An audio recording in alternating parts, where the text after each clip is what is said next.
In today's video, I am going to teach you how to use the console in Google Chrome. Tutorial for beginners.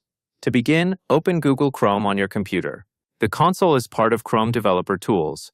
Once Chrome is open, go to any web page where you want to use the console. The console is commonly used by developers to view messages, check errors, and understand how a page is behaving. For beginners, the most important thing is simply learning where it is and how to open it. Now place your mouse anywhere on the web page. You do not need to click on a specific button, image, or section. Just choose an empty area or any visible part of the page. Then right-click on the page. A small menu will appear with several options. In that menu, look for the option called Inspect. Click Inspect. After you select it, Chrome Developer Tools will open. Depending on your screen size and browser settings, it may appear on the right side of the browser window, at the bottom of the window, or in a separate layout. When Developer Tools opens, you may first land on a tab that shows the page structure or elements.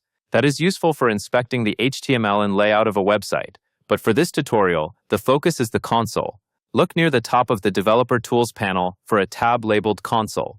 Click the Console tab to switch to it. Once you are on the Console tab, you are viewing the area where Chrome displays messages related to the page. You may see warnings, errors, or other information listed there. Some pages show many messages, while others show very few. If you see text in different colors, that is normal.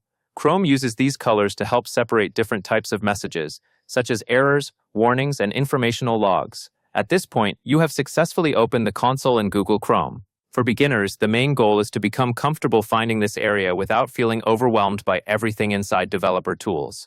You do not need to understand every message right away.